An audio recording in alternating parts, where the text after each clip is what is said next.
انمار نے دوبارہ پوچھا تو خباب خیالات کی دنیا سے باہر آ گیا۔ انمار کے سوال پر اس نے ایک سرد آہ بھری، پھر دکھی لہجے میں بولا، کچھ عرصہ پہلے کی بات ہے، بنو تمیم کے جس محلے میں ہم رہتے تھے، عرب کے کچھ لٹیروں نے اس محلے پر حملہ کر دیا۔ ڈاکو نے گھروں میں موجود تمام سامان لوٹا، مردوں کو قتل کر دیا، عورتوں اور بچوں کو قید کر کے اپنے ساتھ لے گئے۔ میں جس ڈاکو کی قید میں تھا، اس نے مجھے ایک آدمی کے ہاتھ بیچ دیا اور میں آزاد آدمی سے غلام بن گیا۔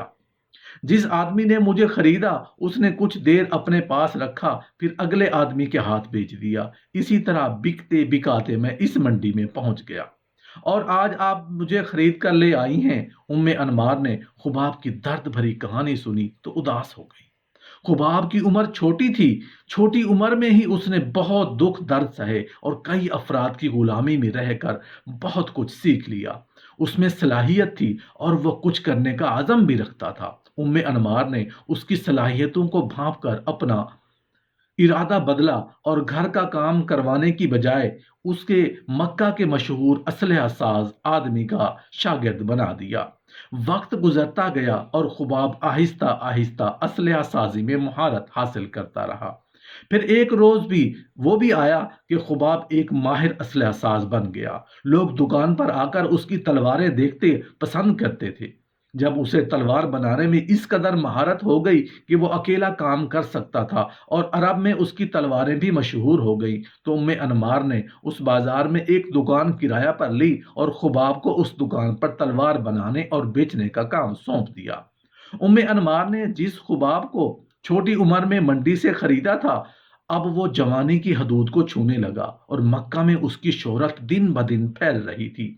ایک روز خباب دکان پر ہی تھا کہ اس کے پاس قریش کا ایک آدمی آیا۔ اس نے کہا، خباب، سنا ہے بنو ہاشم کے ایک نوجوان نے نبی ہونے کا دعویٰ کیا ہے، کیا واقعی ایسا ہے؟ خباب نے بے یقینی کی کیفیت میں پوچھا، ہاں، بڑی عجیب باتیں کرتا ہے کہ یہ بت کسی کو کوئی نفع یا نقصان نہیں دیتے، سب کام اللہ کرتا ہے جو آسمانوں پر ہے۔ اس نے سب کو پیدا کیا ہے، لہذا بتوں کی بجائے اس اکیلے اللہ ہی کی عبادت کرنی چاہیے۔ خباب نے قریش کے نوجوان کو کچھ جواب تو نہ دیا، البتہ دل میں یہ ارادہ کر لیا کہ میں اس آدمی سے ضرور ملوں گا۔ یہ تو بڑی حکمت کی باتیں ہیں۔ اسی شام خباب نے دکان بند کی تو انمار کے گھر جانے کی بجائے سیدھے اس جگہ پہنچے جہاں رسول اللہ صلی اللہ علیہ وآلہ وسلم اپنے اصحاب کے ساتھ بیٹھے ہوئے تھے۔ خباب چپ چاپ چھوٹی سی مجلس میں بیٹھ گئے اور باتیں سننے لگے۔ انہیں وہاں بیٹھے زیادہ دیر نہ گزری تھے کہ رسول اللہ صلی اللہ علیہ وآلہ وسلم کی باتوں نے اپنا اثر دکھانا شروع کر دیا۔ دین اسلام کی سچی باتیں دل میں گھر کر گئیں تو وہ مجلس میں اٹھے اور پکار کر کہا، میں گواہی دیتا ہوں کہ اللہ کے سوا کوئی معبود نہیں اور محمد صلی اللہ علیہ وآلہ وسلم اللہ کے بندے اور رسول ہیں۔ خباب نے اسلام قبول کیا تو اسے چھپانے کی بجائے علل اعلان کہا کہ آج کے بعد میں مسلمان ہوں۔ یہ اعلان بنو خزاعہ کے ایک نوجوان نے سنا تو بھاگم بھاگ انمار کے پاس گیا اور کہا، انمار، تمہیں خبر ہے کہ تمہارے غلام نے کیا کام کیا ہے؟ کیوں، کیا کیا ہے خباب نے؟ خباب بے دین ہو گیا ہے، نوجوان نے بے دھڑک جواب دیا۔ سنتے ہی انمار کا چہرہ غصے سے سرخ ہو گیا۔ انمار اپنے بھائی صبا بن عبد العزا کے پاس گئی اور اسے تمام صورتحال سے آگاہ کیا۔ صبا بھی خباب کے ایمان لانے کی خبر سن کر سیخ پا ہو گیا۔ وہ اس وقت تیش سے اٹھا اور خباب کی دکان پر پہنچ گیا۔ خباب، سنا ہے تم بے دین ہو گئے ہو؟ نہیں، ایسی بات تو نہیں ہے، بلکہ میں تو اب دیندار ہوا ہوں۔ حضرت خباب رضی اللہ عنہ نے نرمی سے جواب دیا، کیا تم نے بنو ہاشم کے نوجوان محمد صلی اللہ علیہ وآلہ وسلم کی پیروی نہیں کی؟ صبا نے تل ملاتے ہوئے سوال کیا، ہاں، یہ بات تو ہے۔ اصل میں بے دین نہیں ہوا، بلکہ میں تو اللہ وحدہ لا شریک پر ایمان لایا ہوں۔ اب چونکہ میں ایک اللہ کو اپنا اللہ مانتا ہوں، اس لیے میں نے تمام بت بھی پھینک دیے ہیں۔ حضرت خباب رضی اللہ عنہ ابھی اپنا جواب بھی مکمل نہ کر پائے تھے کہ صبا نے انہیں مارنا شروع کر دیا۔ وہ خباب کے اسلام کا یوں اظہار اپنے خداؤں کی نفی برداشت نہ کر سکا۔ صبا کے ساتھ جو لڑکے آئے تھے، انہوں نے بھی جو ہاتھ آیا دکان سے اٹھایا اور حضرت خباب رضی اللہ عنہ کو مارنا پیٹنا شروع کر دیا۔ حضرت خباب رضی اللہ عنہ کو ہر طرف سے گھونسوں ڈنڈوں لوہے کی سلاخوں سے پیٹا جا رہا تھا، اور ظالم نے انہیں اس قدر مارا کہ وہ اتنی مار برداشت نہ کر سکے، لڑکھڑا کر گرے اور بے ہوش ہو گئے۔ ان کے جسم پر ہر طرف خون کے نشان تھے، زخموں کے نشان تھے، اور ان سے خون بہہ رہا تھا۔ حضرت خباب رضی اللہ عنہ اپنی دکان پر بے ہوش پڑے تھے۔ انہیں اسلام قبول کرنے کی وجہ سے پڑنے والی مار کی خبر پورے مکہ میں گھوم رہی تھی۔ ایک غلام کی جرت اور انہیں یوں مارنے پر جو سنتا وہ حیرت میں ڈوب جاتا۔ قریش کے سرکردہ لوگوں تک خبر پہنچی تو وہ بھی حیران ہوئے۔ جب سے محمد صلی اللہ علیہ وآلہ وسلم نے اپنے دین کی دعوت شروع کی ہے، تب سے کئی آدمی اس کے ساتھ ملے تو ہیں، لیکن یوں علل اعلان ہمارے بتوں کو برا کہنے کی جرت آج تک نہیں ہوئی۔ ایک لوہار غلام سے یہ توقع ہرگز نہیں تھی۔ قریش کے سردار نے مجلس میں بیٹھے آدمی سے کہا۔ اسی روز قریش کے تمام سردار خانہ کعبہ کے پاس جمع ہوئے۔ انہیں جب کوئی اہم فیصلہ کرنا ہوتا تھا تو مشاورت کے لیے وہ اس جگہ جمع ہوتے تھے۔ میٹنگ شروع ہو گئی کہ اس نوجوان سے کیسے نمٹا جائے تاکہ کسی اور کو ہمارے خداؤں کی توہین کرنے کی جرت نہ ہو۔ اجلاس کی صدارت ابو سفیان بن حرب، ابو جہل اور مغیرہ کا بیٹا ولید کر رہے تھے، جبکہ سرداروں کے علاوہ خباب کی مالکہ ام انمار اور اس کا بھائی صبا بھی اس حواریوں کو لیے بیٹھا تھا۔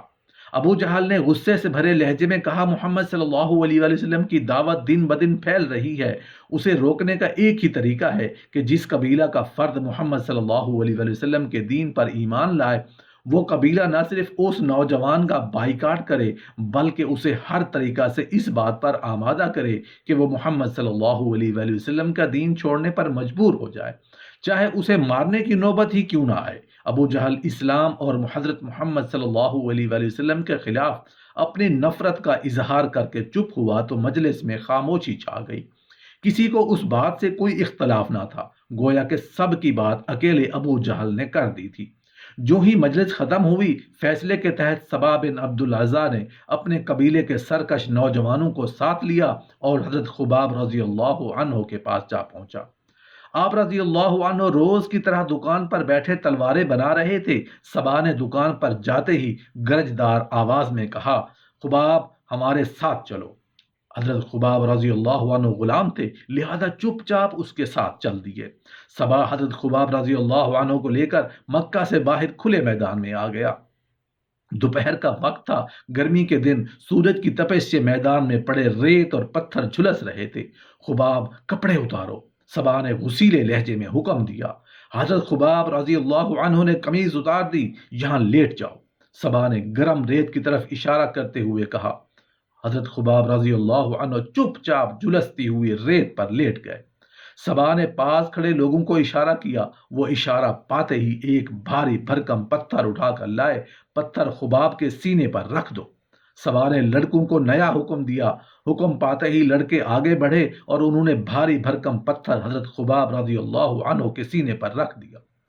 صبا نے لاٹھی اٹھائی اور حضرت خباب رضی اللہ عنہ کو پیٹنا شروع کر دیا۔ جب تھک گیا تو اس نے لڑکوں کو حکم دیا، وہ بھی بے رحم ہو کر حضرت خباب رضی اللہ عنہ کو پیٹنے لگے۔ آپ رضی اللہ عنہ نیم بے ہوشی کی حالت میں پڑے مار کھاتے رہے۔ ان کے جسم پر لگے زخموں سے خون رس رہا تھا۔ جب مارتے مارتے لڑکے بھی تھک گئے تو صبا حضرت خباب رضی اللہ عنہ کے پاس آیا۔ آپ رضی اللہ عنہ زخموں کی تاب نہ لاتے ہوئے کراہ رہے تھے، اور وہ مکروہ ہنسی ہنستے ہوئے بولا، خباب اب بتاؤ محمد صلی اللہ علیہ وآلہ وسلم کے متعلق تمہاری کیا رائے ہے؟ حضرت خباب رضی اللہ عنہ نے جواب دیا، وہ اللہ کے بندے اور اس کے رسول ہیں، وہ ہماری طرف نبی بنا کر بھیجے گئے ہیں تاکہ ہمیں ہدایت کا راستہ دکھائیں اور نیکی کے کاموں کی طرف رہنمائی کریں۔ صبا نے سنا تو وہ آگ بگولا ہو گیا۔ وہ حضرت خباب رضی اللہ عنہ کو دوبارہ پیٹنے لگا۔ آپ رضی اللہ عنہ حق کی خاطر پھر مار کھانے لگے۔ مارتے مارتے صبا کی ہمت جواب دے دی تو بولا، ہاں اب بتاؤ لات و عزا کیا ہے؟ حضرت خباب رضی اللہ عنہ بولے، پتھر کے بت ہیں اور کچھ نہیں۔ یہ نہ کسی کو کوئی نفع دے سکتے ہیں اور نہ کسی کو کوئی نقصان پہنچا سکتے ہیں۔ صواب جواب سنتے ہی آپ سے باہر ہو گیا۔ تیش میں آ کر بولا، لڑکو ذرا اسے اس گستاخی کا مزہ چکھاؤ۔ نوجوانوں کا ٹولہ حضرت خباب رضی اللہ عنہ پر پھر ٹوٹ پڑا اور انہیں گھونسوں سے، سلاخوں اور پتھروں سے پیٹنے لگا۔ آپ رضی اللہ عنہ مار کھاتے کھاتے بے ہوش ہو گئے، ان کے جسم سے خون بہنے لگا۔ حضرت خباب رضی اللہ عنہ استقامت کا پہاڑ بنے، مار کھاتے اور اسلام پر ڈٹے رہے۔ صبا اور قریش مکہ کا یہ روز کا معمول بن گیا۔ سورج جو ہی تپتا اور اس کی گرمی سے ریت گرم ہوتی، صبا حضرت خباب رضی اللہ عنہ کو روز میدان میں لے جاتا اور انہیں گرم ریت پر لٹا کر ان کے سینے پر بھاری بھرکم پتھر رکھتا اور پیٹنا شروع کر دیتا۔ ایک روز حضرت خباب رضی اللہ عنہ اپنی دکان پر بیٹھے ہوئے تھے کہ رسول اللہ صلی اللہ علیہ وآلہ وسلم کا اس بازار سے گزر ہوا۔ حضرت خباب رضی اللہ عنہ بہت خوش ہوئے، دکان سے باہر آئے اور آپ صلی اللہ علیہ وآلہ وسلم سے باتیں کرنے لگے۔ اسی دوران ان کی ملکہ انمار ادھر آ نکلی۔ اس نے اپنے غلام حضرت خباب رضی اللہ عنہ کو حضرت محمد صلی اللہ علیہ وآلہ وسلم کے ساتھ باتیں کرتے دیکھا تو تل ملا اٹھی۔ جو ہی پیارے نبی رسول اللہ صلی اللہ علیہ وآلہ وسلم گئے، وہ غصے سے بھری ہوئی اپنے بھائی صبا کو ساتھ حضرت خباب رضی اللہ عنہ کے پاس آئی اور انہیں وہیں پیٹنا شروع کر دیا۔ صبا نے آپ رضی اللہ عنہ کو پیٹنا بند کیا اور دکان کے اندر گیا، بھٹی سے گرم انگارے نکالے اور انہیں زمین پر بچھایا اور حضرت خباب رضی اللہ عنہ کو دہکتے ہوئے انگاروں پر لٹا دیا۔ حضرت خباب رضی اللہ عنہ تکلیف کی شدت سے بے ہوش ہو گئے۔ انمار کا غصہ اس سے بھی ٹھنڈا نہ ہوا تو وہ بھٹی سے گرم سلاخ نکال لائی اور جھلستی سلاخ حضرت خباب رضی اللہ عنہ کے سر پر رکھ دی۔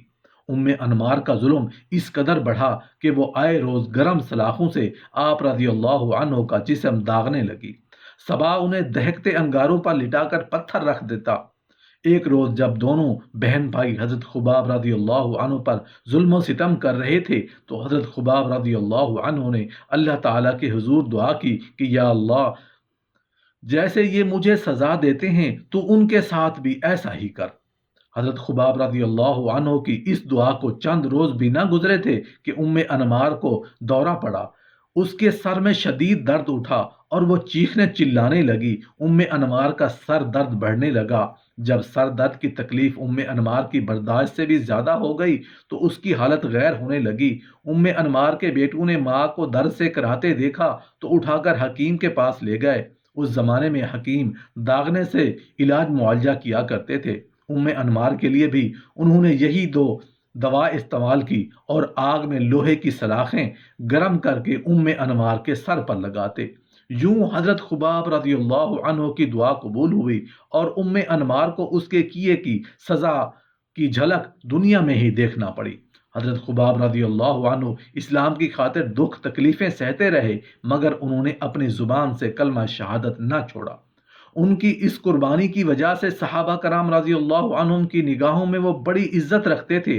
حضرت عمر رضی اللہ عنہ کے دور خلافت کی بات ہے کہ کھجور کے پتوں سے بنی ہوئی چٹائی زمین پر بچھی ہوئی تھی جو مسند خلافت کہلاتی تھی۔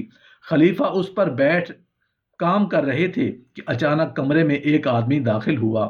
اسلام کی آواز سے کام کرتے خلیفہ کے ہاتھ رک گئے۔ خلیفہ نے سر اوپر اٹھایا تو خوشی سے ان کا چہرہ دمک اٹھا۔ مسند خلافت سے اٹھے اور آنے والے فرد کو بڑے پرتپاک سے ملے اور اپنے برابر مسند خلافت پر بٹھایا۔ پھر آہستگی سے بولے، اس مسند پر بیٹھنے کے حقدار دو افراد ہیں، ایک بلال اور دوسرا خباب رضی اللہ عنہ۔ اللہ پاک سے دعا ہے کہ ہمیں رسول اللہ صلی اللہ علیہ وآلہ وسلم کی سچا پکا امت بنائے، اور صحابہ کرام جنہوں نے دین کی خاطر اپنی جانوں کے نذرانے پیش کیے، مصیبتیں برداشت کیں، اللہ پاک ہمیں ان کے نقش قدم پر چلنے کی توفیق عطا فرمائے۔ آمین یا رب العالمین۔